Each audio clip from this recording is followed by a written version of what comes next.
তাফসীর শুনে শুনে আমরা বড় হয়েছি। চোখের পানি ছেড়ে অসংখ্য মানুষ তওবা করে আল্লাহর ওলি হয়েছে। সাইদি সাহেবের তাফসীর শুনে অসংখ্য মানুষ তাহাজ্জুদ গুজারি হয়েছে। সন্দেহ আছে আপনাদের? সন্দেহ আছে আপনাদের? জাতির এই শ্রেষ্ঠ সন্তান যখন, ভালো করে শোনেন, এই শ্রেষ্ঠ সন্তানকে যখন মিথ্যা মামলা দিয়ে জেলখানায় ঢুকায় দেওয়া হলো, জুমার খুতবার মধ্যে তার জন্য একটু দোয়া করেছিলাম যে আল্লাহ এই মাজলুম আলেমকে তুমি হেফাজত করো। কেন দোয়া করলাম সাইদি সাহেবের জন্য? আমি গেলাম মানিকগঞ্জে মাহফিলে, আমার নামে কুনাবাড়ি থানায় মামলা হয়ে গেল। কুনাবাড়িতে আমি গাড়ি পুরাইছি, আমার নামে মিছিল হলো কুনাবাড়িতে, মাদানির চামড়া তুলে নেব আমরা। আজকে সেই সমস্ত কুলাঙ্গারদেরকে দেখতে চায়, আলেমদের চামড়া নিয়ে যারা তামাশা করতে চাও, তোমার টাকায় দেখো বাংলার জমিনের দিকে, তোমাদের চামড়া তুলে নেওয়ার লোকের অভাব নাই, কথা বলতে হবে।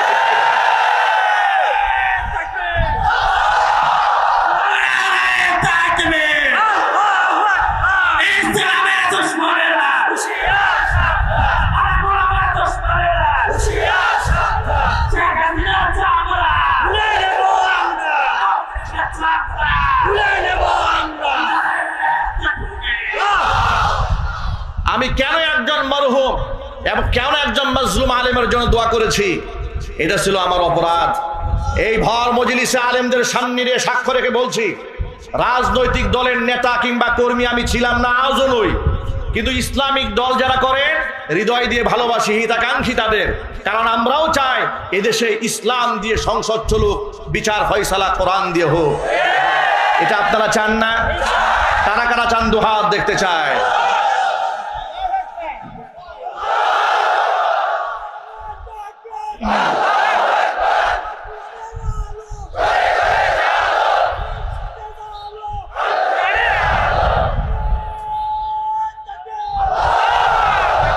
আপনাদেরকে বার্তা দিয়ে দেই, এরপরে আমার পুরা মসজিদ পুলিশ দিয়ে ঘেরাও দেওয়া হলো।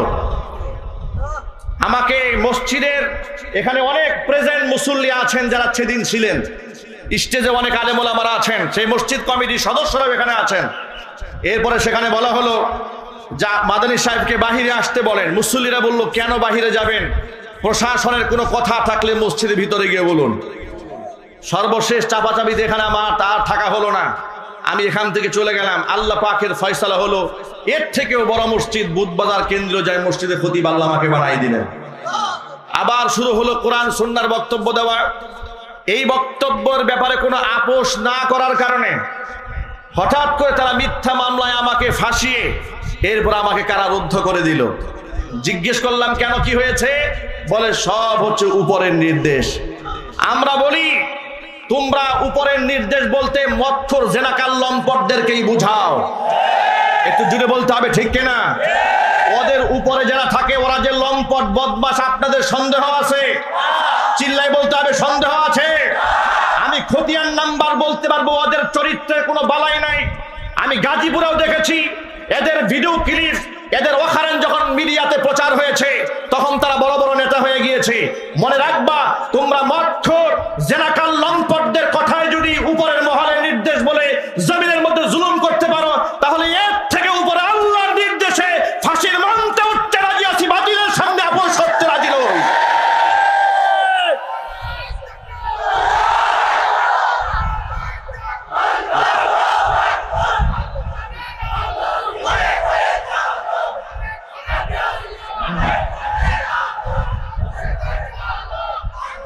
শোনেন শোনেন, ঠান্ডা হন। এমন ইতিহাস আমরা যদি বলা শুরু করি, এটা তো আমি একটা ছোটখাটো মাজলুম, আমার চেয়ে এই যে বড় মাজলুম এসে হাজির হয়ে যাচ্ছে। আল্লামা খালেদ সাইফুল্লাহ আইয়ুবী হাফিজাহুল্লাহ, আল্লাহ পাক তার নেক হায়াত দারাজ করেন, চিৎকার দিয়ে এখন আল্লাহুম্মা আমিন। তিনি ইতোমধ্যে মাহফিল মঞ্চে এসে উপস্থিত হয়েছেন। তাকেও বছরের পর বছর, মাসের পর মাস তাকে কারারুদ্ধ করে রাখা হয়েছে।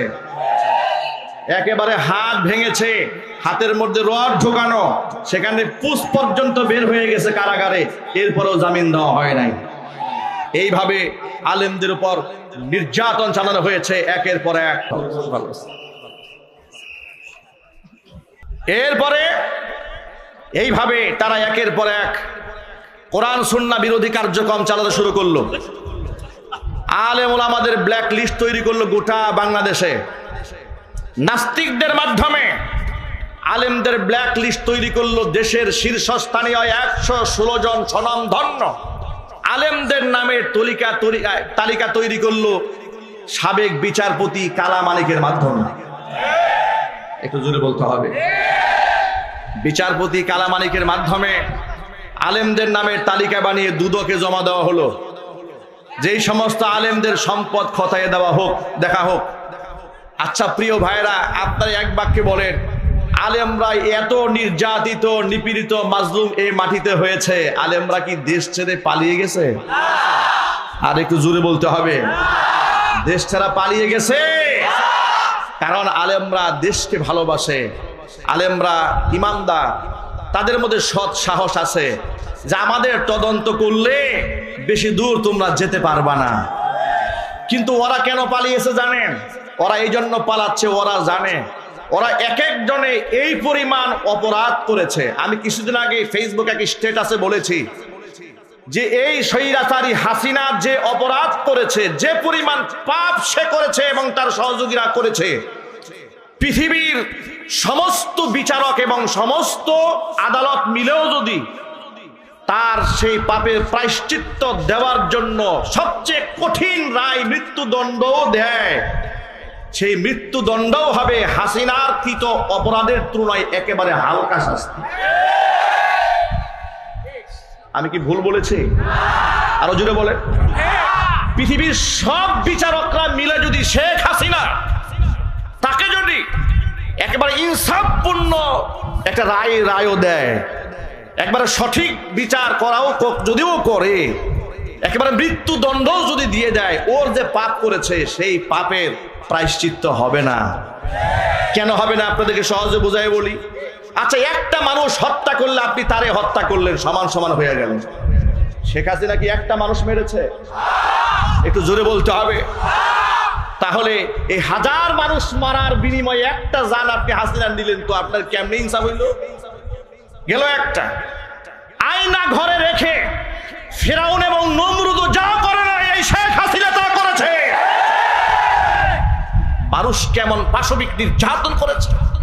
এক একজনের বক্তব্য শুনলে, যাদের সাথে রক্তের কোনো কানেকশন নাই, শুধু কথা শুনলে চোখ থেকে অঝরে পানি ঝরতে থাকে।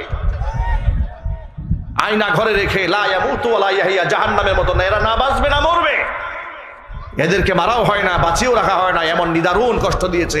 এই পাপের শাস্তি আপনি কেমনে দেবেন? যে ইলিয়াস আলীর কথা আপনারা শুনেছেন, গুম করেছে, খুন করেছে, সেই ব্যক্তির আত্মীয় স্বজনকে দেখে আবার তার স্ত্রীর সাথে গলায় গুলি ধরে কান্নাকাটি করে। এত বড় অভিনেত্রী গোটা জাতির সাথে সারা জীবন তসবিহ নিয়া হিজাব পরেছে, তামাশা করেছে, নাটক করেছে। কোরআন কারীমের ময়দানগুলোকে তারা কলঙ্কিত করে ছেড়ে দিয়েছিল। একে জামাত, একে শিবির, এ তালেবান, এ জঙ্গি, এ রাজাকার, এ আলবদর, এক একজনকে শায়েস্তা করার জন্য এক একটা হাতিয়ার তারা গ্রহণ করেছিল। আল্লাহ পাকের লানত ওদের উপরে এমন ভাবে বর্ষিত হয়েছে, মরহুম সাইদি রাহিমাহুল্লাহর সেই কথাটাই মনে পড়ে, সময় আসবে এমন ইঁদুরের গর্ত পাবা না পালাবার জন্য। তাই হয়েছে, ওরা ইঁদুরের গর্ত পাই নাই পালাবার জন্য। কথা বলে মুসলমান, ঠিক কিনা বলে? সুতরাং আপনাদেরকে অভয় দিয়া বলি, কোরআনের ময়দান আল্লাহ পাক আমাদের জন্য ওপেন করেছেন। যতদিন এই পৃথিবী থাকবে, জমিন থাকবে, কোরআনের ময়দান উন্মুক্ত থাকবে, ইনশাআল্লাহ বলেন। কোন জালেম যদি এই ময়দান নিয়ে ষড়যন্ত্র চালাতে চায়, বৈষম্য বিরোধী ছাত্র আন্দোলনের ছাত্র সমাজ থেকে শুরু করে সাধারণ জনতা যেভাবে রাজপথে ঝাঁপিয়ে পড়েছিল, আলেমরা মাদ্রাসার ছাত্র যেমন ভাবে জীবন দিয়েছিল, আবারও জীবনের ঝুঁকি নিয়ে সেই জালেমকে শায়েস্ত করার জন্য প্রস্তুত থাকতে হবে। আপনারা কি রাজি আছেন? কারা কারা রাজি আছেন? দু হাত দেখতে চায়।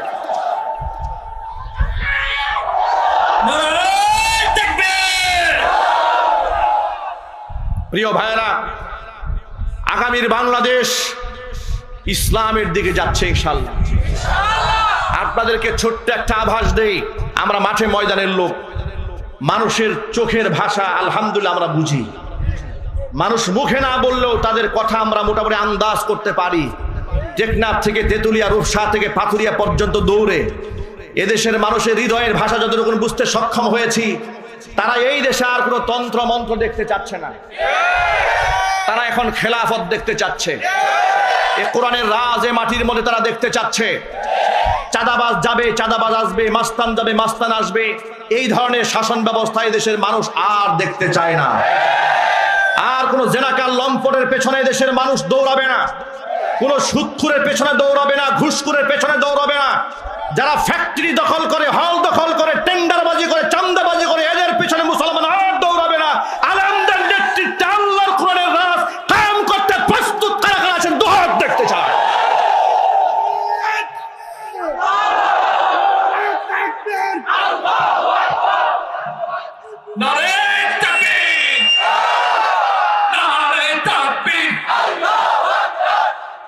এখন আবার যদি এদেশের মানুষ গান বাজনার আয়োজন করে, কনসার্ট করে, এটা তো আরেকটা পাপ হবে। এবার এসছে ভারত থেকে, আর আমরা যদি অন্যায় করি এবার আযাব আসবে আসমান থেকে। কথা বলতে হবে, ঠিক কিনা? বৈষম্য বিরোধী ছাত্র জনতারা তারা ওলামাদের পরামর্শ গ্রহণ করেছেন, তারা দোয়ার আয়োজন করেছেন, তহবিল কালেকশন করেছেন। আপনারা সামনে আরো তাদের এই দান অনুদানের মধ্যে সকলেই অংশগ্রহণ করবেন ইনশাআল্লাহ। আল্লাহ পাক যেন তাদের এই প্রচেষ্টাকে কবুল করেন, মঞ্জুর করেন। চিৎকার দিয়ে কোন আল্লাহুম্মা আমিন। বাংলাদেশ দ্বিতীয়বারের মতো স্বাধীন হয়েছে, স্বাধীনতার স্বাদ আমরা গ্রহণ করছি। একটু চিৎকার দিয়ে এই খোলা আকাশের নিচে মহান মনিবের প্রশংসা করছি, চিৎকার দিয়ে বলছি আলহামদুলিল্লাহ। আমি যে আজকে আপনাদের সামনে এখানে স্টেজে বসে আছি, এটা হচ্ছে আমার এই দ্বিতীয় স্বাধীনতা যে অর্জন করেছি তারই একটা রেজাল্ট মাত্র।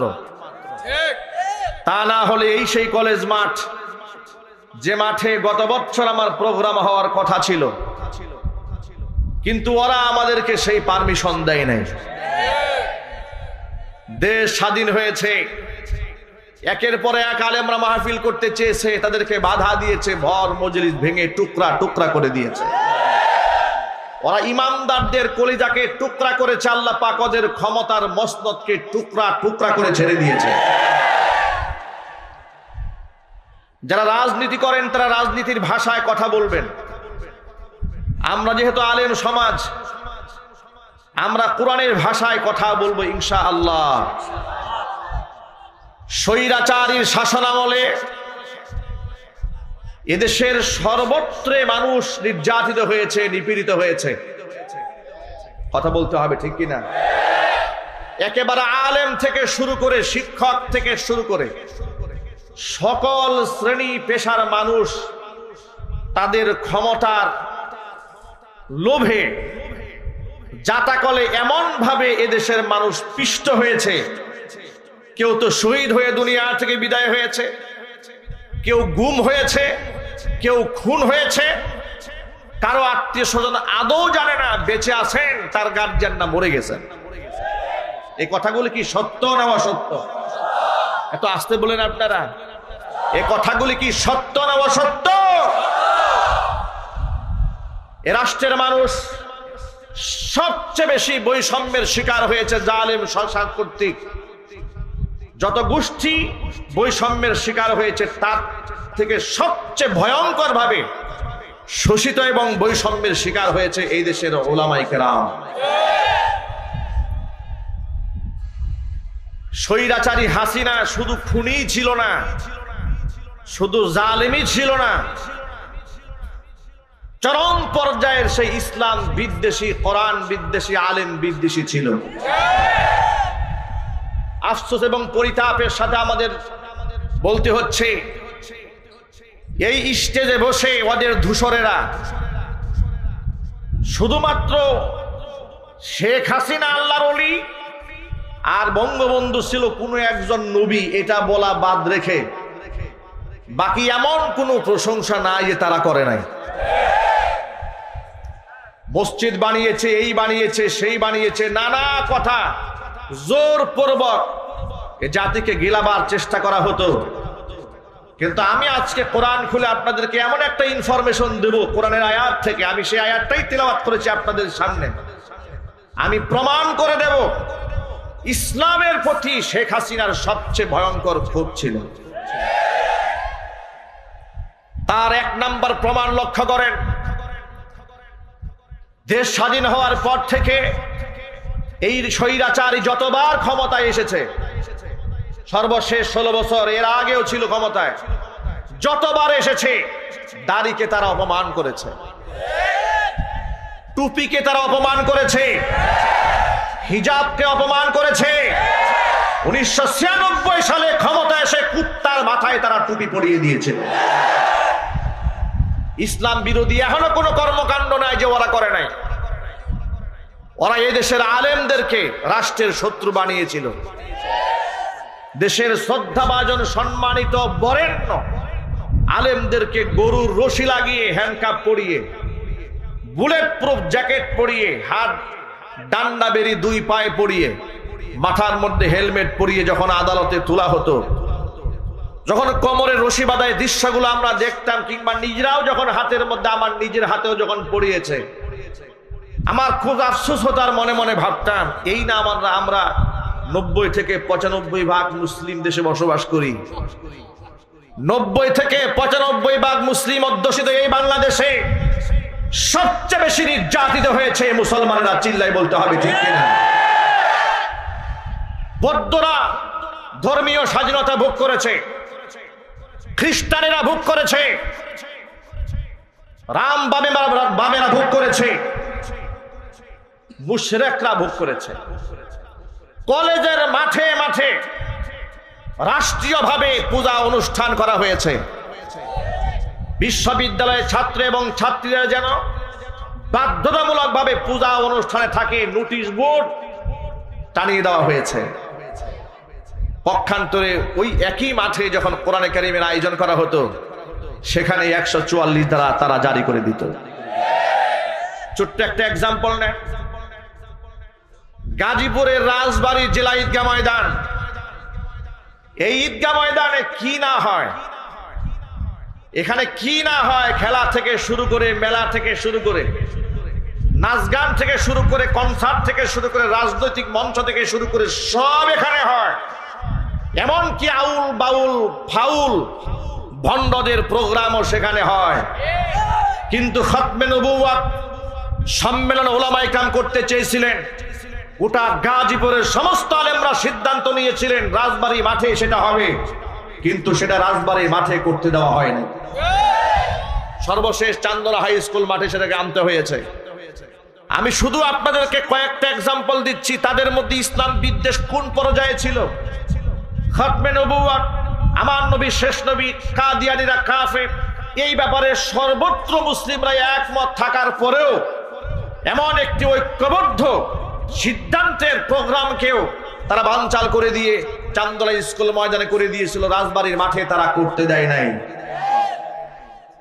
আপনারা আন্দাজ করতে পারেন ওরা রাজনৈতিক প্রোগ্রাম করবে, ডিস্টার্ব হয় না, ঝামেলা হয় না, কিন্তু আমরা কোরআনের মাহফিল করলেই তারা সেখানে নাশকতার গন্ধ খোঁজা শুরু করে দেয়। এই অজুহাতে মাহফিল সেখানে বন্ধ করে দেওয়া হয়েছে। তারা যে কতটা ইসলাম বিদ্বেষী ছিল, আলেমদের প্রতি তাদের কত ক্ষোভ ছিল। দেশের শ্রেষ্ঠ আলেমদেরকে কারাগারে নেওয়ার পরে তাদের পুতুল ধর্মমন্ত্রী জাতীয় সংসদে দাঁড়িয়ে বলেছে কোন হক্কানি আলেমকে গ্রেফতার করা হয় নাই, যাদেরকে গ্রেফতার করেছে তারা সব ধর্ম ব্যবসায়ী। চিল্লায় এখন নাউজুবিল্লাহ। এভাবেই ধরাকে স্বলাগান করে, ক্ষমতার অপব্যবহার করে জাতির শ্রেষ্ঠ সন্তান আলেমদেরকে ধর্ম ব্যবসায়ী, মৌলবাদ, জঙ্গিবাদ, তালেবান, রাজাকার, আলবদর, আলসাব, রাষ্ট্রদ্রোহী ইত্যাদি বানিয়ে জাতির সামনে সব সময় হেয় প্রতিপন্ন করে রেখে দিয়েছে। স্বৈরাচারী হাসিনার ব্যাপারে তাদের লেসপেন্সারেরা বলতো যে আশেপাশের লোকেরা একটু খারাপ, কিন্তু হাসিনা খুব তাহাজ্জুদের নামাজ পড়ে। বলতো কিনা বলেন তো, একটু আওয়াজ দেন না আপনারা, নাকি এখনো আপনাদের ভয় আছে? যাদের ভয় আছে মেহেরবানি করে ওঠেন, কথা বলতে হবে ঠিক কিনা বলেন। আমি তো জেল খাটা লোক, আমি তো 4-5টা মামলার আসামি। কি অপরাধ ছিল আমার? মাহফিল স্টেজ থেকে ধরে নিয়ে যাচ্ছে, জিজ্ঞেস করলাম অপরাধটা কিন্তু বলবেন, ভাই কিচ্ছু জানি না, সব উপরের নির্দেশ। পরের দিন আদালতে উঠানো হলো, মামলার ফাইলের মধ্যে লেখা আছে আমার পকেটে নাকি 16টা ককটেল পাইছে। এই হচ্ছে ওদের শাসন ব্যবস্থা, এই হচ্ছে ওদের শাসন ব্যবস্থা। একটা মাত্র এক্সাম্পল দিলাম আপনাদের সামনে।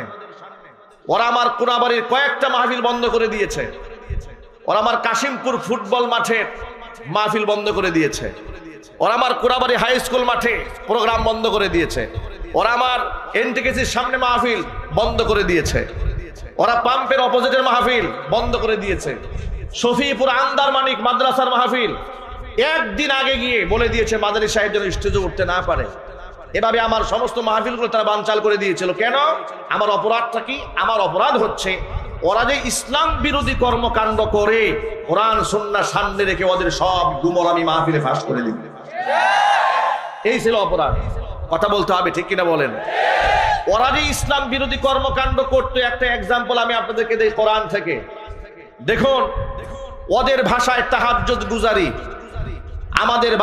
আমাদের ভাষায় হচ্ছে চরম পর্যায়ে ইসলাম বিদ্বেষী রক্তখেকু একটি মানসিক বিকারগ্রস্ত স্বৈরাচারী জালেম শেখ হাসিনা। এই রক্তখেকু নরপিচাস শাপলা চত্বরে 2013 সালের 5ই মে তার নির্দেশে যখন গণহত্যা চালানো হয়েছিল, হাজার হাজার মানুষকে যখন শহীদ করা হয়েছিল রাতের আঁধারে, তাহাজ্জুদ গুজারি মাদ্রাসার তালিবুল ইলমদের বুকটাকে বুলেটের দিয়ে ঝাঁঝরা করে দেওয়া হয়েছিল। সে জাতীয় সংসদে দাঁড়িয়ে বলেছিল হেফাজতের লোকদেরকে একটা গুলির ঘটনা ঘটে নাই, গায়ের মধ্যে রং মেখে তারা অভিনয় করেছিল। বলে নাই? আলেমরা জবাব দেন না, বলে নাই? এর মানে হচ্ছে সে শহীদদের রক্তের সাথেও তামাশা করেছে, কথা বলতে হবে ঠিক কিনা বলেন। তার মধ্যে আলেমদের প্রতি এবং ইসলামের প্রতি কত ক্ষোভ ছিল তার আরেকটা প্রমাণ দেই। কোরআন মাজিদ আমার সামনে, আমি সূরা আহজাবের 59 নম্বর আয়াত আপনাদের সামনে তেলাওয়াত করেছি। আমি এই আয়াত থেকে আপনাদেরকে প্রমাণ দেব তার মধ্যে ইসলামের এলার্জি কত ভয়ঙ্কর ছিল। সে একটি সাংবাদিক সম্মেলনে বলেছে এদেশের মুসলিম মেয়েরা যে বুরকা পরে, হাত মোজা পা মোজা পরে, হাত মোজা পা মোজা পরা বুরকাওয়ালি হিজাবধারী নারীদেরকে সে বলেছে জীবন্ত ট্রেন্ড হয়ে ঘুরে বেড়াতে কোনো মানে নাই। সে তাবু বলে জীবন্ত তাবু হয়ে ঘুরে বেড়ানো এমন কথা বলে ইসলামের পবিত্র এই পোশাকের প্রতি সে বিদ্বেষ প্রমাণ করেছে, সে কোরআনের আয়াতকে অস্বীকার করেছে। আমি আপনাদের সামনে আল্লাহর কোরআন থেকে প্রমাণ দিতে চাই স্বৈরাচারী হাসিনা আল্লাহ পাকের কোরআনের আয়াতকে কিভাবে অবজ্ঞা করেছে, তুচ্ছ-তাচ্ছিল্য করেছে, ব্যঙ্গ করেছে। মুফতিনে কিরাম স্টেজে বসা, আল্লাহ পাকের কোনো বিধান যদি কেউ অস্বীকার করে, কেউ ঠাট্টা করে, কেউ বিদ্রুপ করে, কেউ তামাশা করে কিংবা হালকা করে দেখে, আল্লাহর কসম করে বলি 14 বার উমরা করলেও মুসলমান থাকবে না, বেঈমান হয়ে যাবে। আল্লাহ রাব্বুল আমিন কোরআন মাজিদের মধ্যে ঘোষণা করেছেন আমার নবী, ইয়া আইয়ুহান নাবিয়্যু কুল লিআজওয়াজিকা ওয়া বানাতিকা ওয়া নিসাইল মুমিনিনা ইউদনিনা আলাইহিন্না মিন জালাবিবিহিন যালিকা আদনা আন ইউরাফনা ফালা ইউযাইন ওয়া কানা আল্লাহু গফুরার রহিমা।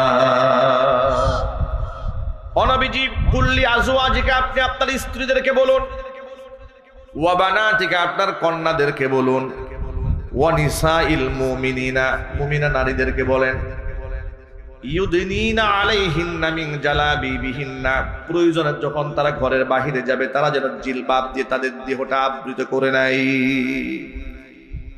জিলবাবের এক বচন, জালাবিবুন বহু বচন। জিলবাব মানে হচ্ছে এমন একটা খিমার, এমন একটা চাদর, এমন একটা ওড়না, যে ওড়না এত বড় একটা কাপড় মাথার উপর দিলে গোটা দেহটা আবৃত হয়ে যায়। আমরা আমাদের ভাষায় যেটাকে বোরকা বলি, নেকাব বলি, আল্লাহ পাক নিজে আবার ঘোষণা দিচ্ছেন। কেন এই কথা বললাম শোনো। যালিকা আদনা আন ইউরাফনা ফালা ইউদাইন, যাতে করে এরা স্বাধীনা মুসলিম রমণী অমুসলিমদের থেকে এই মুসলিম রমণীরা যেন আলাদা হয়ে যায়, আলাদাভাবে তাদের চেনা যায়। এটা হচ্ছে তাদের একটা আইডেন্টিটি। জোরে করুন সুবহানাল্লাহ। অর্থাৎ বুরকা পরা নারীদেরকে দেখলেই যেন এটা আইডেন্টিফাই করা যায় যে এটা একটা মুসলিম রমণী। এক বাক্যে জবাব দিয়ে বলেন, বুরকা পরা কোন নারীকে দেখলে কি খ্রিস্টান মনে হয়? একটু জোরে বলতে হবে। হিন্দু মনে হয়, বৌদ্ধ মনে হয়। বুরকার দেশাটা দেখলেই মনে হয় এটা উম্মতে মুসলমানের শ্রেষ্ঠ একজন উত্তরাধিকারী। কথা বলতে হবে, ঠিক কিনা? আমার প্রিয় যুবক ভাইয়েরা, আল্লাহ রাব্বুল আলামিন আবার ফজিলতের কথা বলছেন। এক নাম্বার ফজিলত হচ্ছে দাসীদের থেকে, অমুসলিম নারীদের থেকে এই নারীদের একটা আইডেন্টিফিকেশন এর দ্বারা চালু হয়ে যাবে। স্বতন্ত্রভাবে মুসলিম নারীদেরকে চেনা যাবে, এটা এক নাম্বার ফজিলত।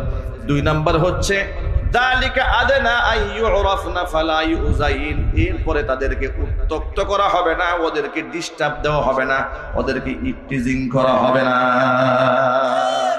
সুবহানাল্লাহ, আল্লাহু আকবার বলে।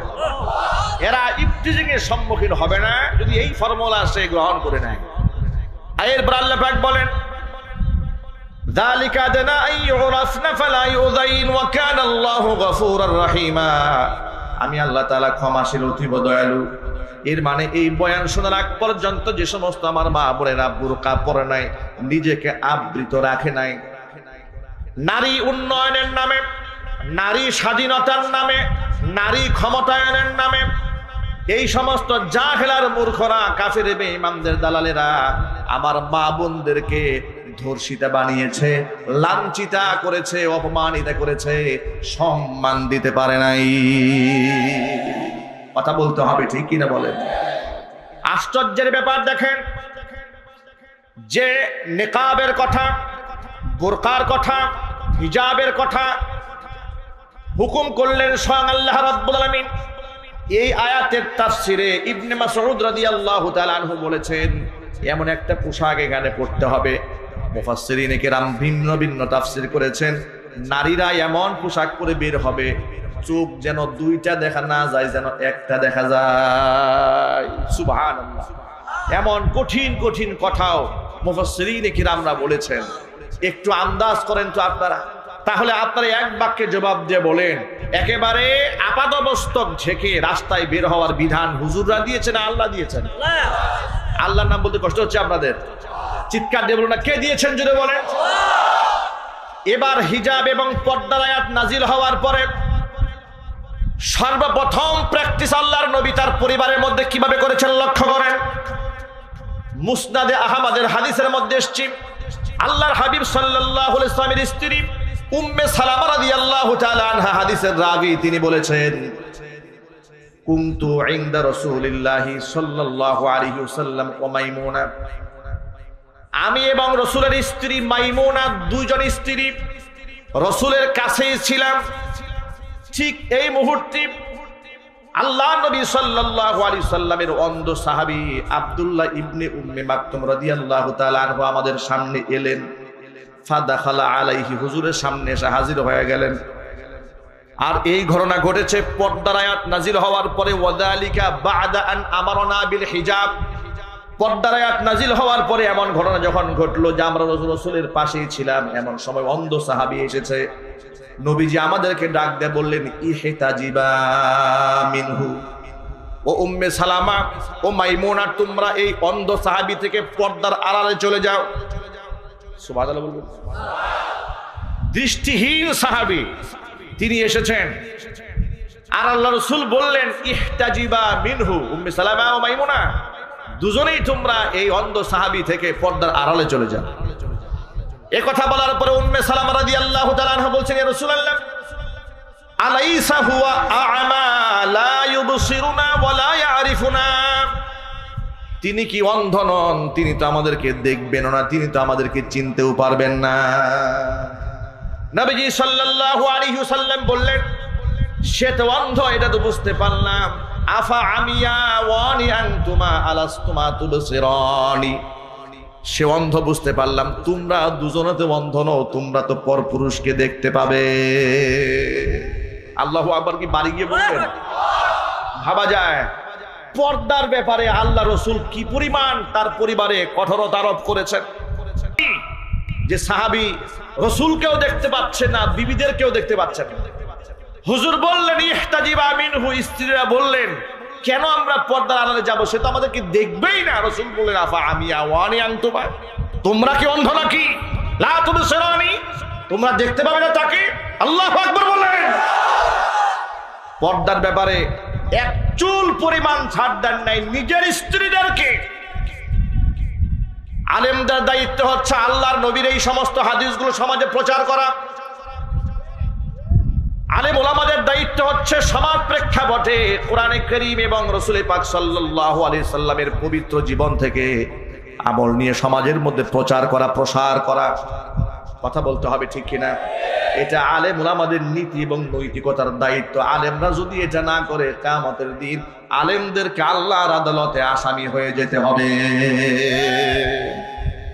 যেখানে আল্লাহ পাক পর্দার ব্যাপারে কঠোরতা আরোপ করলেন, আল্লাহ রাসূল যেখানে পর্দার ব্যাপারে মারাত্মক কঠোরতা অবলম্বন করেছেন, এখন একজন আলেম হিসেবে তো আমরা আপনাদেরকে হিজাবের কথা বলবো, নিকাবের কথা বলবো, হাত মোজার কথা বলবো, পা মোজার কথা বলবো। এখন হাত মোজা, পা মোজা পরে আপাদমস্তক ঢাকার নির্দেশ দিলেন স্বয়ং আল্লাহ রাব্বুল আলামিন। আর হাসিনা এটা নিয়ে তামাশা করে বলেছে জীবন্ত ট্রেন হইয়া ঘুরে বেড়ানোর কোনো মানে নাই। সেমন তাহাজ্জুদ গুজারি ছেলে বিবাহ করায় খ্রিস্টান দিয়া, আওয়াজ নাই, মুখে আওয়াজ নাই। সেমন তাহাজ্জুদ গুজারি ভারতের দাদা বাবুদের কাছে গেলে মন্দিরে গিয়া তিনি প্রতিমার সামনে গিয়া সেখানে গিয়া ফুল দেন। এর মানে তিনি বাংলাদেশে রোজা করেন, হিন্দুস্তানে গিয়া পূজা করেন। কথা বলতে হবে, ঠিক কিনা বলে? তাহলে এর দ্বারা প্রমাণ হয় শেখ হাসিনা ধার্মিক ছিল না, তার চাইতে ধর্ম ব্যবসায়ী ভণ্ড এই জাতির মধ্যে আর কেউ ছিল না। আল্লাহ পাকের কোরআনে কারীমের আয়াতকে সে ব্যঙ্গ করেছে, বিদ্রুপ করেছে। শুধু কি তাই, 2011 সালে নারী উন্নয়ন নীতিমালা 2011 প্রণয়ন করার যখন খসড়া করলো, খসড়ার মধ্যে কি করলো? খসড়ার মধ্যে করেছে যে নারী পুরুষের সমান অধিকার, এই সমান অধিকার সব জায়গায় থাকবে। এমন কি ইসলামের যে পারিবারিক আইন আছে, ওয়ারিশ সূত্রে যে মালিকানা লাভ করে, একটা ছেলে সমান সমান দুইটা মেয়ে, এই যে বিধান আছে ইসলামে, আছে না নাই? একটু জোরে বলতে হবে। নারী উন্নয়ন নীতিমালা 2011 এটা প্রণয়ন করে কোরআনে কারীমের এই আয়াতকে ভেঙে দিয়ে তিনি চাইলেন যে না, কেউ কম বেশ পাবে না, সন্তানরা যেখানে যা আছে একবারে ছেলেও যা পাবে, মেয়েও তা পাবে। নাউজুবিল্লাহ, এত আসতে বলেন কেন? এ কথা বলার পরে তৎকালীন যুগে মুফতি আমিনী রাহমাতুল্লাহি আলাইহি বাংলার সিংহ পুরুষ ছিলেন। তিনি পেট পূজারী আলেম ছিলেন না, ধান্দাবাজ আলেম ছিলেন না। বাংলাদেশে আমরা এমন আলেমদেরকে দেখেছি ইসলামের জন্য, কোরআনের জন্য জেল খাটে, জরিমানা দেয়। আবার এমন আলেমকে দেখেছি ওই সমস্ত জাহেল বাতিল জালেমদের সাথে গলায় গলায় পীড়িত। এই ভণ্ড মৌলবীগুলা সমাজে আছে না নাই? এমন বহুত মৌলবী আছে ওই সমস্ত নাস্তিকদের মনোরঞ্জনের জন্য মিম্বারে বসে কোরআন সুন্নাহর এই বক্তব্যগুলো টু শব্দ জাতির সামনে উচ্চারণ করে নাই। কথা বলতে হবে তো, ঠিক কিনা বলেন? নারী উন্নয়ন নীতিমালা 2011 এটা যখন খসড়া করা হয়েছিল, তৎকালীন যুগের সিংহ পুরুষ মুফতি আমিনী রাহমাতুল্লাহি আলাইহি, আল্লাহ পাক তার বেহেশতের মধ্যে সর্বোচ্চ সম্মান আল্লাহ পাক তাকে দান করেন। এই সিংহ পুরুষ গর্জে উঠলেন, তিনি বললেন না, এই আইন বাস্তবায়ন করতে দেওয়া হবে না। তিনি তো কাউকে তুয়াক্কা করে কথা বলতেন না, কারণ তিনি তো তেলবাজ আলেম ছিলেন না। ঠিক ওই সময় আমি জুমার খুতবা দেই কাদের মার্কেট বাজার মসজিদে, যেখানে ফরিদউদ্দিন রহমানী বর্তমানে নামাজ পড়াচ্ছে। আমি তখন ওই মসজিদের খতিব। এটা নিয়ে গোটা বাংলাদেশে তুলপাড় শুরু হয়ে গেল।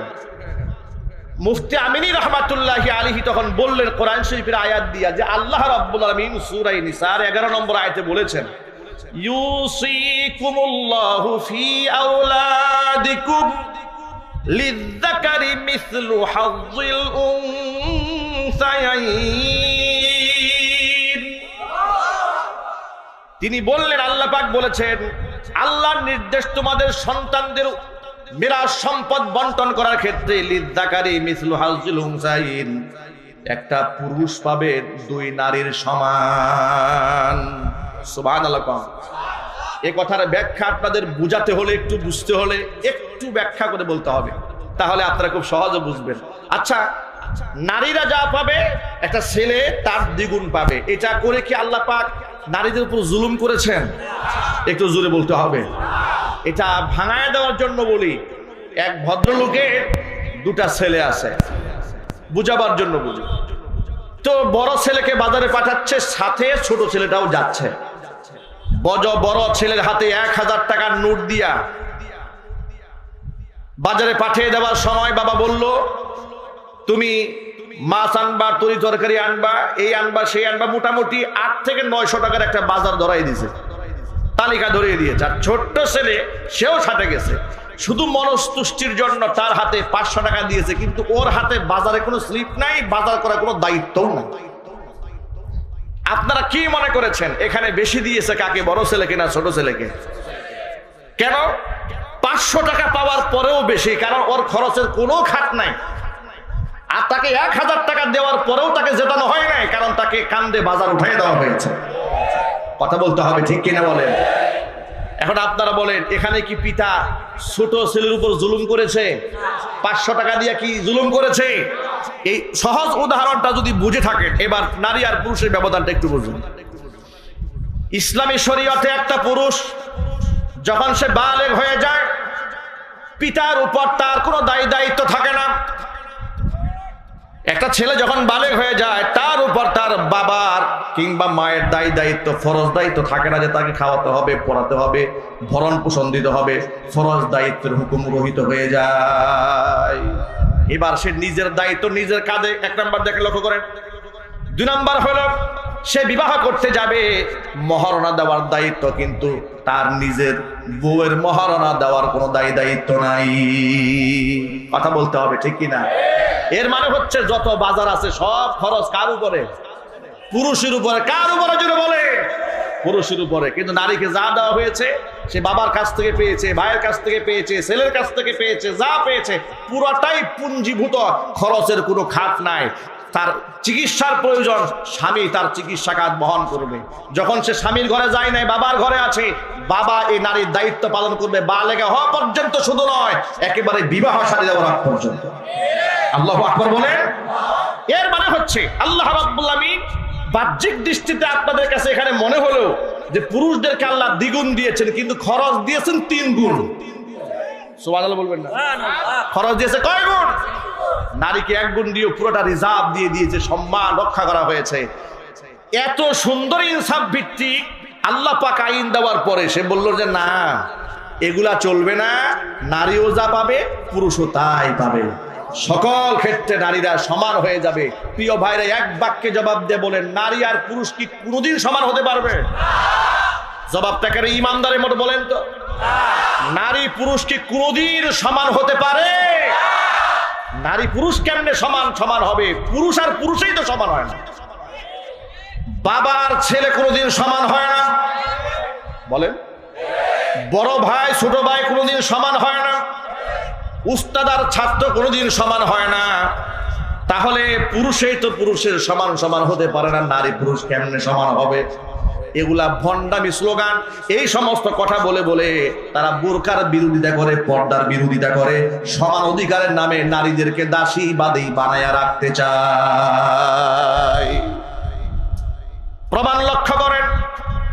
তাহলে এই আয়াত সরাসরি আল্লাহ পাক বিধান দেওয়ার পরে যখন তারা নারী পুরুষের সমান অধিকার বানাতে চেয়েছিল 2011 সালে, মুফতি আমিনী রহমাতুল্লাহি আলাইহি যখন প্রতিবাদ জানালেন, মুফতি আমিনী রহমাতুল্লাহি আলাইহির বক্তব্যকে ব্যঙ্গ করে তৎকালীন যুগের শহীদ শাসক হাসিনা বলেছিল, কোরআন শরীফের সূরা নিসার আয়াত কি শুধু মুফতি আমিনী একাই পড়ে, আমরা পড়ি না? এই কথাগুলো ইতিহাসের পাতা থেকে আপনারা নিয়ে যাবেন। নতুন প্রজন্মের লোকেরা, আপনারা তো অনেকে ইতিহাস জানেন না, এই জন্য রেকর্ডগুলো আপনাদেরকে শোনানো দরকার। আমি কেন আমাকে ছাড়তে হয়েছিল কাদের মার্কেট, বাজার, মসজিদ, ইতিহাস এখান থেকে পেয়ে যাবেন। আমি আমার জুমার খুতবার মধ্যে বলে দিয়েছিলাম, জুমার মিম্বার থেকে মুফতি আমিনীর কোরআন পড়া আর শেখ হাসিনার কোরআন পড়া সমান হতে পারে না। কথা বলতে হবে যুবকেরা, ঠিক কিনা? আমার এই খুতবা দেওয়ার পরে দায়িত্বশীল ওদের লেসপালসারেরা বলল, হুজুর রাজনীতির কথা বলেছে। আমি বললাম, আমি রাজনীতি করি নাই, আমি আল্লাহর কোরআন থেকে বলেছি যে তারা যে সমান অধিকারের নামে ইসলাম বিরোধী কর্মকাণ্ড করতে চায়, এটা সম্পূর্ণ ইসলাম বিরোধী। এটা কোনো আলেমরা মানবে না, কোনো মুসলমান এটা মানতে পারে না। সর্বশেষ চাপের মুখে আমাকে কাদের মার্কেট, বাজার, মসজিদ ছাড়তে হলো। সেখান থেকে আমি চলে আসলাম। এরপরে পল্লীবিদ্যুৎ জামে মসজিদ বাইতুল মামুর 3 বছর জুমার খুতবা দিলাম। হাজার হাজার লোক গিয়ে সেখানে ভিড় জমায়, একেবারে পুলিশ প্রশাসন পাঠায় দিল। মাদানী সাহেবের মসজিদে এত লোক যায় কেন? ইতিহাস একুনাবাড়িবাসীর জানা উচিত। নতুন প্রজন্মের অনেকেই তো ইতিহাস জানেন না। এখন তো ডানে বামে অনেক আল্লামা দেখা যায় পদ পদবীর জন্য পাগল হয়ে গেছে, কিন্তু ইসলামের জন্য কোরবানি এবং কোরআন সুন্নাহর জন্য জেল জরিমানা কারা খেটেছে এটা বাস্তবতা জানতে হবে। এরপরে যখন আমি এই সমস্ত বক্তব্য দিলাম, তখন সেখান থেকে চলে আসতে বাধ্য হলাম। এরপর আসলাম বাইতুল মামুরে। উপমহাদেশের শ্রেষ্ঠতম কোরআনে কারিমের দায়ী এবং তাফসীর কারক শহীদ মাওলানা দেলওয়ার হোসেন সাঈদী রাহিমাহুল্লাহ, তাকে জেলখানায় কারারুদ্ধ করা হলো অন্যায়ভাবে। আমি রাজনৈতিক কোন দল কিংবা মতের কর্মী নই, পরিষ্কার করে দিচ্ছি। কিন্তু ইসলামিক দল যারা করেন, ইসলাম যারা চান, তাদেরকে হৃদয় দিয়ে ভালোবাসি। যার দ্বারা আলেম হিসেবে যাদের অবদান আছে ইসলামে, যাদের অবদান আছে কোরআনে, যাদের অবদান আছে ইসলামের প্রচার এবং প্রসারে, তাদের প্রতি আমাদের ভক্তি, ভালোবাসা, শ্রদ্ধা তো সীমাহীন।